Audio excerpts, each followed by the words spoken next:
ankehitriny izao tontolo izao dia nanao drafitra ny ray any an-danitra hoe aketỳ an-tany isika mba hianatra avy amin'ny traikefantsika manokana ny fomba hanaovana safidy manoloana ny tsara sy ny ratsy. Ko satria fantany fa hifidy ny ratsy isika matetika dia ny mpamonjy isika. I Jesosy Kristy zanany mba hanao sorona no niotantsika ka ahatonga antsika ho afaka hiverina indray ody eo anatrehany. Namorona ny lanitra sy ny tany mba ho antsika ny mpamonjy ary nataony kanto sy mahatalanjona ary be voninahitra izany. Nanakoako manerana ny lanitra ny hafaliantsika no mizavaboariny rehefa niara-ny hira ny kitany maraina ary nioby avokoa ireo zanak'Andriamanitra.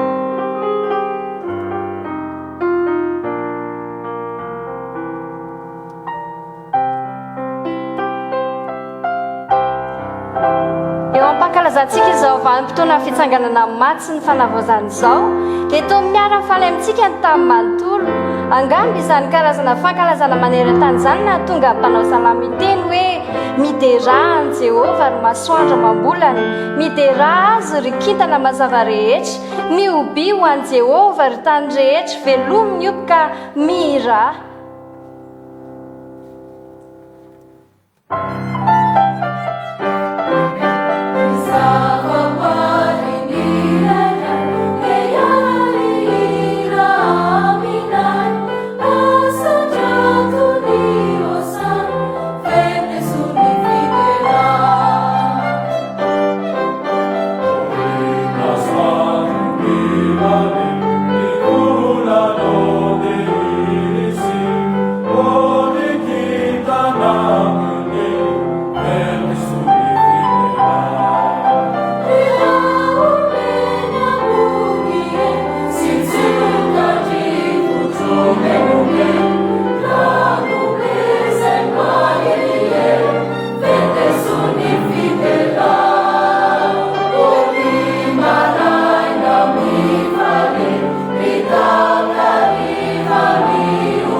Ireo zavaboary tena kanto ireo na eny amin'ny lanitra na ety an-tany dia ho zava-poana ihany raha tsy teo ny mpamonjy. Izay efa nampanantenana mialohan'ny namoronana an'izao tontolo izao dia ilay zanak'Andriamanitra izay ho tonga ety an-tany hamonjy antsika amin'ny fahalavona sy amin'ny fahotantsika. Nandritra ireo taonjato maro talohan'ny aviany dia nanao sorona biby ireo mpino araka ny notendren'Andriamanitra mba hampitodihana ny saina sy ny fon'izy ireo amin'ilay sorona lehibe avy aminy izay atao azy ireo. Nitondra ny tsara indrindra tamin'ireo biby fiompiny izy ireo izay tsisy kilema mba ho fanehoanan'i Jesoa tsisy petina. Io ilay lalàna izay fantatra Abrahama rehefa nodidiny izy hanao sorona ny Isaka zanany ny lalàny fa tsy ondry na voromailala. Asika sary an-tsaina ny alaherin'i Abrahama teo am-piomanan'izy Isaka ka nanontany Isaka hoe rikako eo. Aiza izay ondry atao fanatitra dorana? Dia namaly Abrahama nanao hoe anaka, Andriamanitra nanome izay ondry atao fanatitra dorana. Nentiny Abrahama feno finoana ity fony toritory sy ilay zanany feno fankatoavana ary lasa izy niakatra tany amin'ny tany Moria mba hanao izay nandidian'Andriamanitra azy. Kanefa nekeny Tompo izany faniriany fon'izy ireo izany ka nosakana ny tanan'i Abrahama dia nanome sorona ho azy ireo izy ho solon'i Isaka. Rehefa manontany ny an-danitra ho anio mikatsaka famelan-keloka sy fanasitranana dia tsy mitaky ny anaovako fanatitra ondry na voromailala izy fa fotoritory sy fanamanenina kosa tahaka nataony tamin'ny Abrahama sy Isaka ny ondry izy no hanome ho ahy mba ho sorona no ireo fahotako dia Jesosy Kristy zanany malalana izany.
Anisy anjelin'ny tompo nitsangana teo anilany ary voninahitry ny tompo nanelatrelatra manodidina azy ka raiky tahotra indrindra izy ary hoy ny anjely taminy: aza matahotra fa endry milaza teny somafaly aminareo dia fifaliana lehibe izay ho an'ny olona rehetra fa mpamonjy niteraka ao anareo anio an-tanàna ny Davida dia Kristy Tompo ary izao no famantarana ho anareo. Ianareo ahita zazakely voahodidina lamban-jaza sady mandry eo am-pihinanam-bilona ao an-tranon'omby.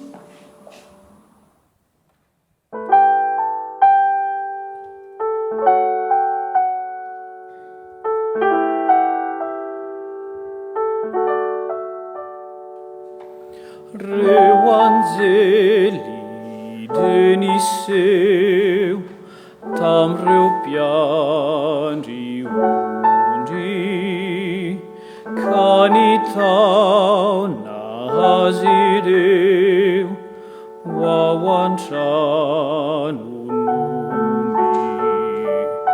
de ny ainga avy any an-tsaha hijery ilay mpamonjy zay mpanjakan'Israely ao an-tranon'omby de ny ainga avy any an-tsaha hijery ilay mpamonjy zay mpanjakan'Israely ao an-tranon'omby.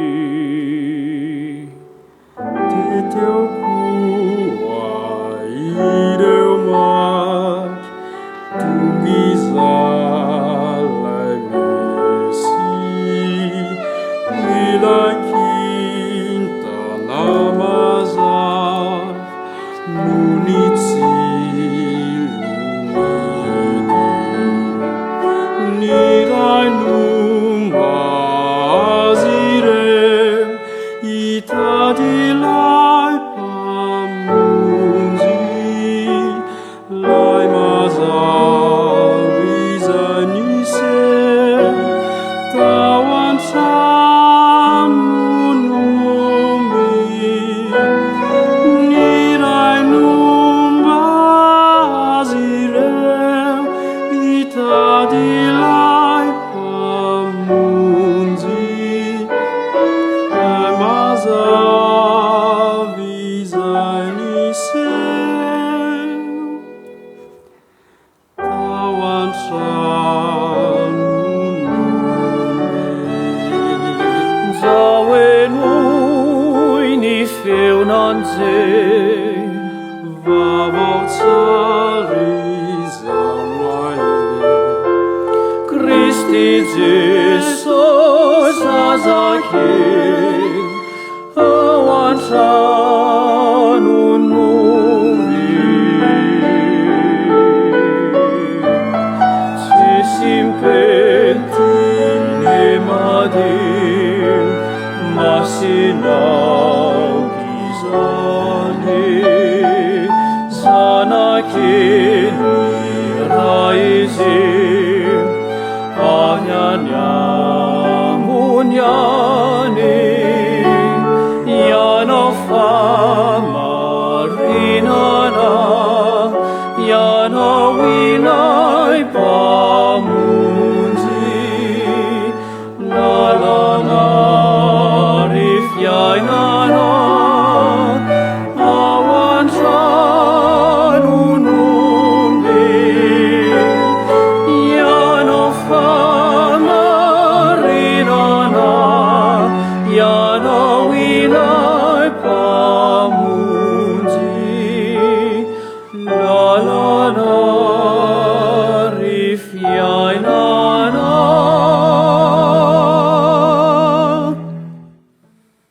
ao an-tranon'omby.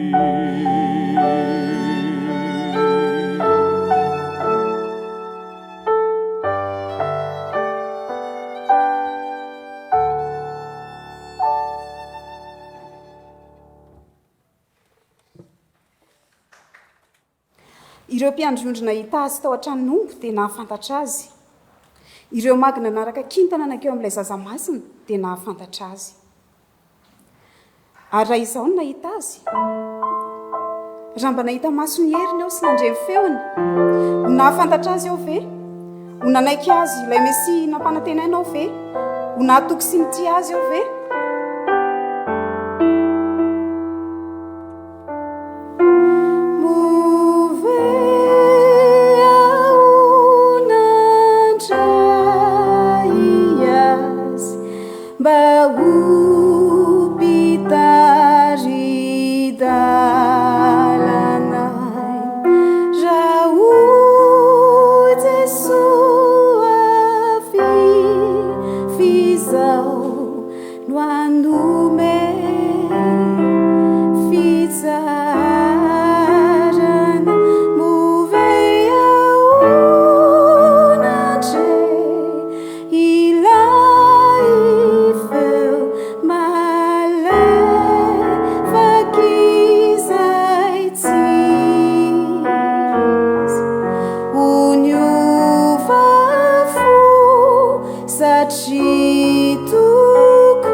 tsy madio ery ireo fampianaran'i Kristy, feno fangirana sy feno hery tokoa ireo asa nataon'ny tanany, any ka nanaraka sy nanaiky azy ireo vahoaka maro, ka tsy namela azy mba hiala sasatra akory. Rehefa nitondra zazakely mba ho tahiny ireo olona ireo, dia nilavin'ireo mpianatra ka nasain'ireo hiala teo. Fa i Jesosy ny antso ireo akeo aminy ka nanao hoe, avelao ny zaza nantona, ary aza rarana fa nianto azy ny fanjakan'Andriamanitra. Ary dia nitsotra ireo zazakely sy nitsodrano azy ireo.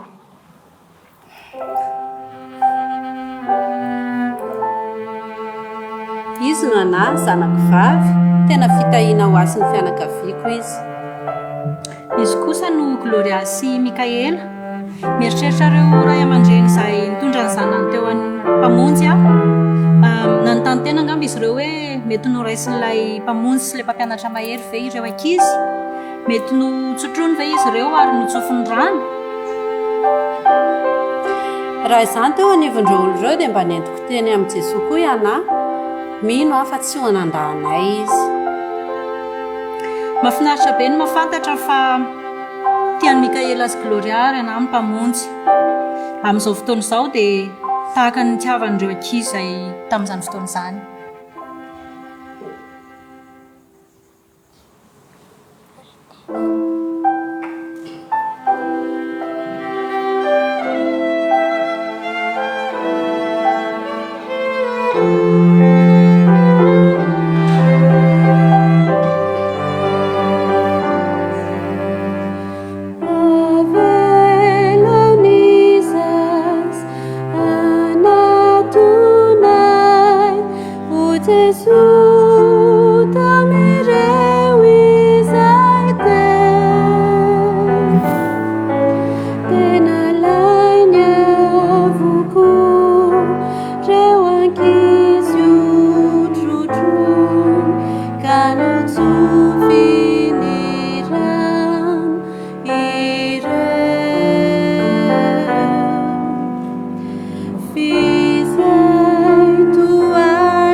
fanehoana ohatra sy tamin'ny lahateny no nampianaran'i Jesosy amin'ny mpianany mba hitisy hanompo. Nampiasa fanoharana izy ampianarana azy ireo ary niresaka momba ny zavatra fahita andavanandro, vokely sy farantsa, hazo sy tanimboly, sira sy mofo. Niresaka momba ny ondry sy ny mpiandrondry izy ary nanontany hoe iza moa ny olona aminareo izay manana ondry 100 ka veriny anankiray no tsy mba mandao ny 7 any anefitra ka andeha hitady ilay very mandra-pahita azy. Niresaka momba ny fitiavany iray ny zanany izy izay zatovolahy nandany lovany sy nanara-po tamin'ny ratsy teo amin'ny tontolo manodidina azy. Rehefa hitan'ilay zanaka izay nania fa tsy zaka intsony ny toe-javatra nisy azy dia nanapa-kevitra ny ody any amin'ilay trano izay nilaozana izy sy ho any amin'ilay iray izay niay azy hatrany. Rehefa niveriny izy sady nanitry tena ny menatra dia nahita ny rainy izay niandry azy ary vao avy lavitra izy dia nahita azy ilay rainy ka niazakazaka nitsena azy tampifaliana. Miandra-paharetana ny tsirairay izay nania ny tompo tahaka ilay iray amin'ny fanoharana ary mifaly izy rehefa miverina any aminy isika. Indraindray aho dia toy ilay izay nania atakaliko zavatra tsy manan-danja ireo fitahinana anako ary avy eo dia maniry ny azo indray ireo zavatra izay nafoika aho. Amin'ny fotoana hafa kosa dia toy ilay mpiandrondry mitady ilay ondry nania aho, mitondra ny fitiavan'ny tompo amin'ilay izay nania izay misy azoko atao azy. Na manao ahoana na manao ahoana tsy mahatonga lavatra antsika dia afaka ampiasain'ny tompo isika tsirairay mba hanatanterahana ny fahagakana lehibe indrindra dia ny manova fosy fiainan'olona izany ka mandraindray ireo izay nania mba hiverina ody indray.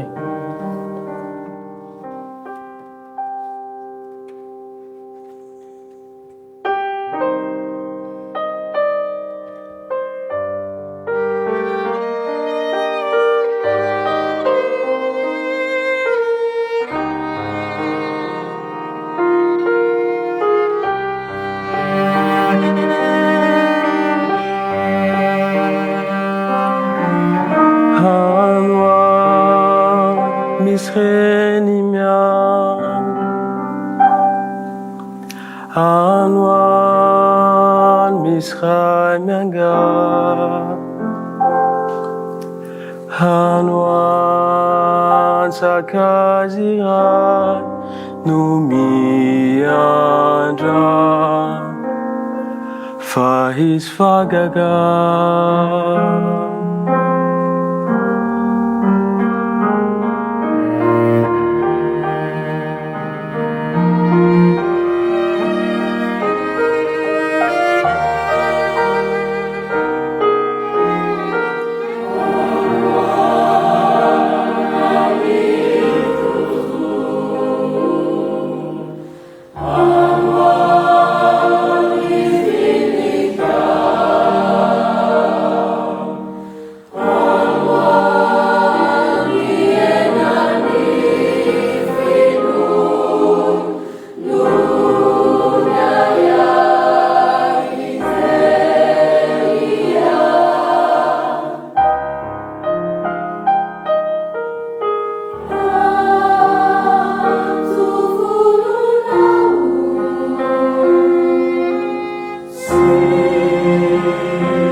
nanianina nyati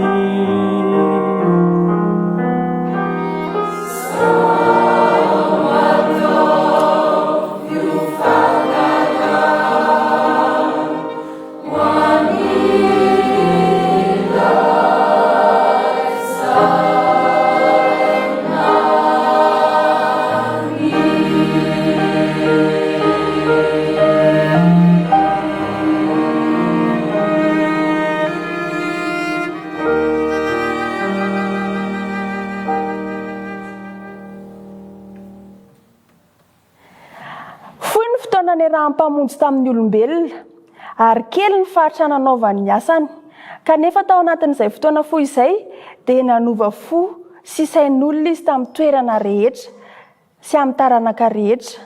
Ny fiainany tetỳ tany dia nifarana tamin'ilay sorona lehibe indrindra izay nataony rehefa niraisiny teo amin'ireo fahoriantsika sy rofintsika ary ny alahelo-tsika sy ny fahalementsika ary ireo fahotantsika ka maty izy ho an'ny olombelona rehetra.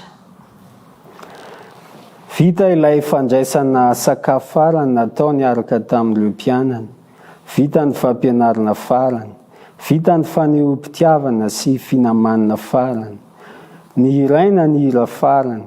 Avy eo Jesosy dia nandeha niaraka tamin'ireo mpianana nakany amin'ny saha antsoina hoe Getsemane ary hoy izy tamin'izy ireo: fadiran'ovana loatra ny fanahiko toy ny efa ho faty, ny toera eto ka miareta tory.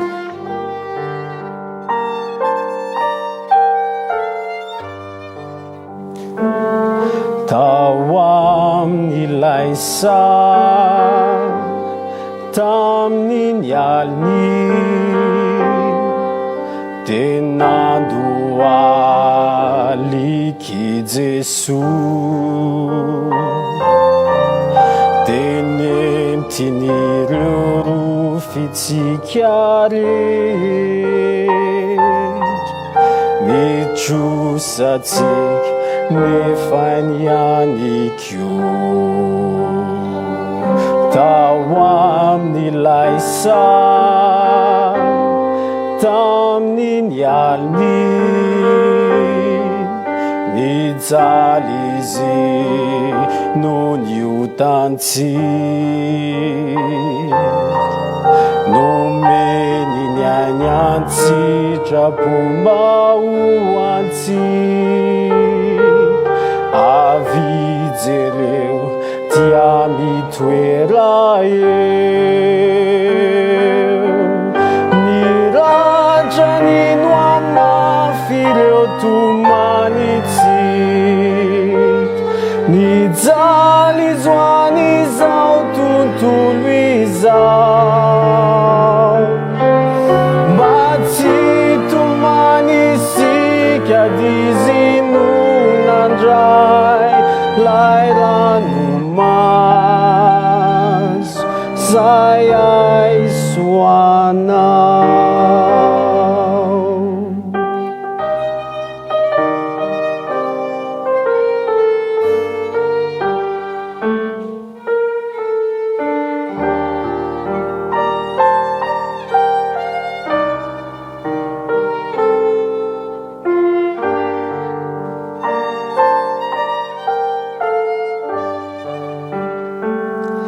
Tao amin'ilay saha tamin'ny aliny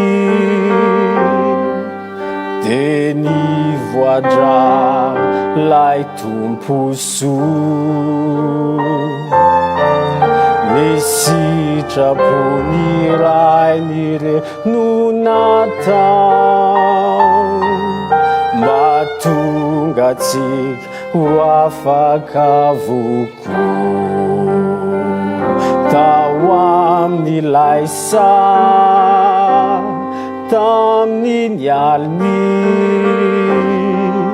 kapoky izay mangidindrindra no nosotro nosolony fahotany fitiavany namonjenantsy miratra nino amafy ireo tomanitsy mijaly zoany izao tontolo izao mba tsy tomanisika dizinonandray lay randomaso zay aisianao niratra nino amafy ireo tomanitsy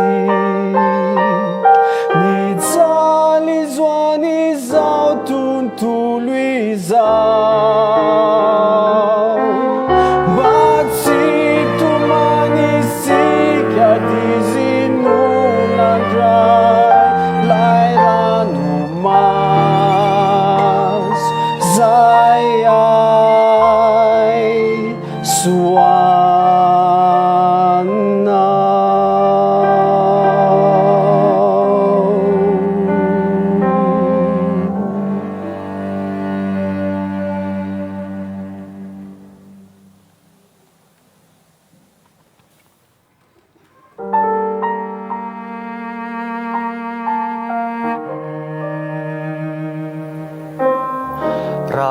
Razao no tao Getsemane nanotro nazy tao tamin'iny alin'iny raha nijaly zoay soanao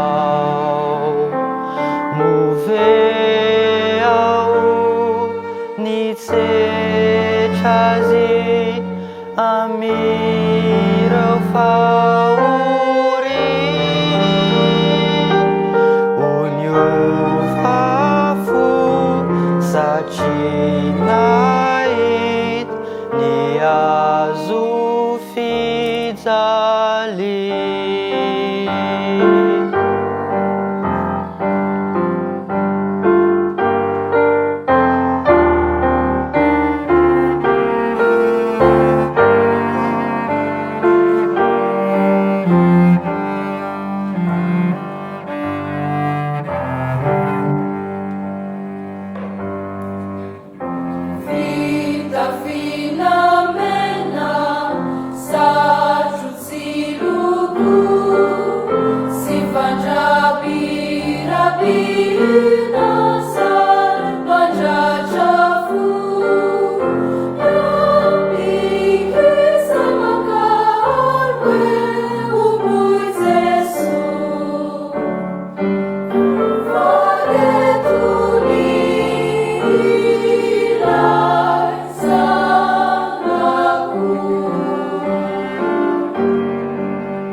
Aluka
fatana izay nametrahana ny nofo mangatsikany dia voasokitra tao amin'ny vatolampy iray tamin'ny saha izay tsy lavitra teo. Nidian'izy ireo tamin'ny vatobe ny fidiranao. Ary lasa izy ireo nody mba hitandrina ny sabata izay efa akaiky sy hisaonany amin'ny nahalasain'ilay namany sy mpampianany. Vao mangirany dratra tamin'ny andro voalohany tamin'ny herinandro dia nakeo amin'ilay saha ireo vehivavy mpino mba hamita ny fanosorana ny vatan'ny tompo. Rehefa nanantona izy ireo dia nifampanontany hoe iza reno anankidiny vato, satria tsy vitan'izy ireo ny anakizaka izany. Kanefa hitany fa efa nikodiny ala tamin'ny fasana ilay vato. Ary teo dia nisy anjelon'ny tompo niresaka taminy nanao hoe aza talanjona mitady an Jesosy avy any Nazareta izay nomboana tamin'ny hazo fijaliana ianareo. Efa nitsangana izy, tsy ato izy.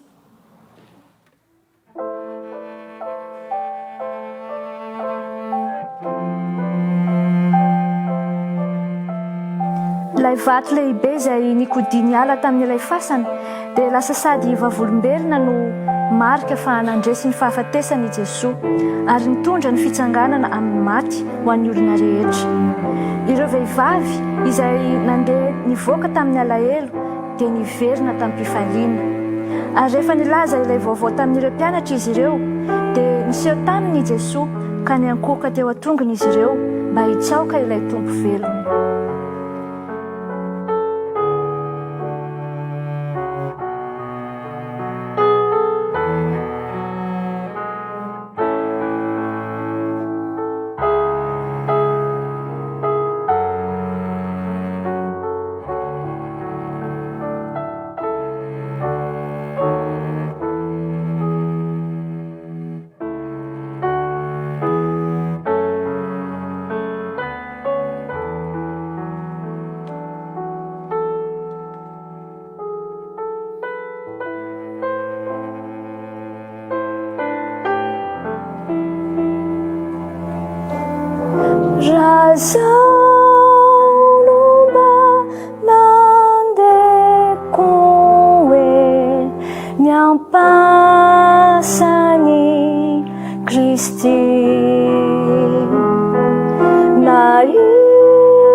tena lehibe nataon'ilay mpamonjy atsika. Resina ny fahotana sy ny fahafatesana, nomeny ny ainy ary nampianariny atsika ny fomba tokony iainana, ny aina sy maty ary nitsangana indray izy ho atsika rehetra. Kanefa tena miany tsirairay amintsika manokana koa izy. Rehefa mikatsaka ny anakaiky azy isika, dia nampananteny izy fa anakaiky atsika koa. Fantatry ny mpamonjy ny fivaliako rehetra ary tsapany ny alahelo rehetra. Manamaivana ny enta-mavesatro izy ary mifaly amin'ny fahombiazako. Amin'ny zavatra rehetra ataoko sy ny toerana rehetra alehako, rehefa mitady azy aho dia tsy lavitra mihitsy izy.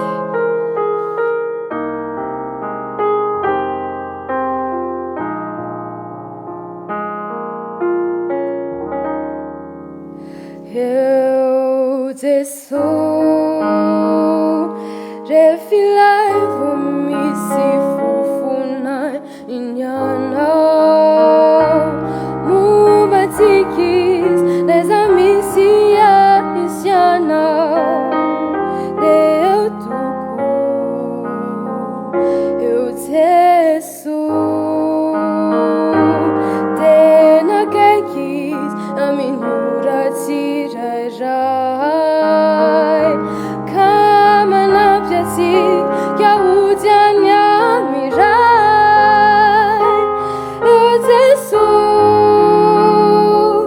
Eu Jesús ety ny olona rehetra, sy miay toy ny iray zay tsy toko, ny drafo ny tetsy misy fetra. Eu Jesús, eu Jesús.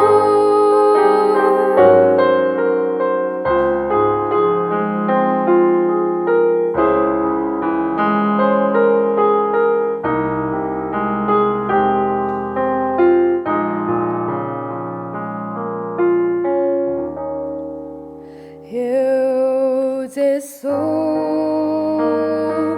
rehefa ilay maniry isika ka dever, izy anampy raha tavela isiko irery, siky vivo.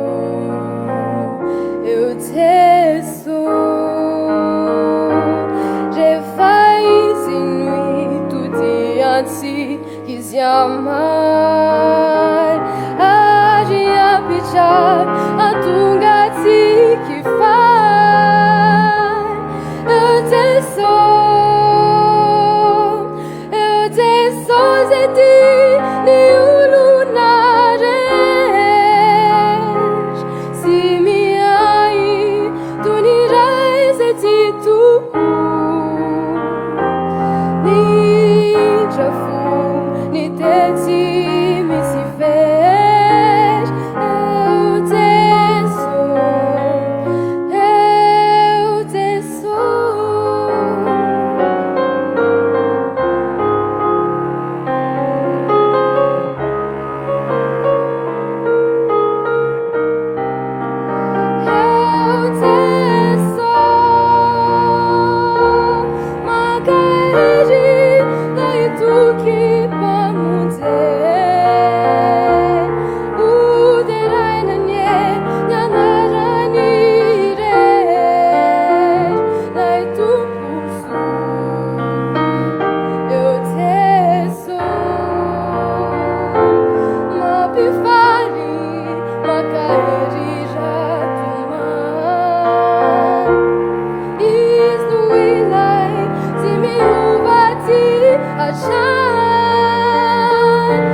ianao ny tompo-mpanjaka lehibe sy mahery. Izy ilay nanatanteraka ny sitrapony iray ary natonga ilay dravitra ny fahasambarana ho azy tanteranao antsika rehetra. Efa hatramin'ny andrenana an'izao tontolo izao izy no tia antsika ary ho tia antsika amin'ny fitiavana tanteraka sy mandrakizay izy.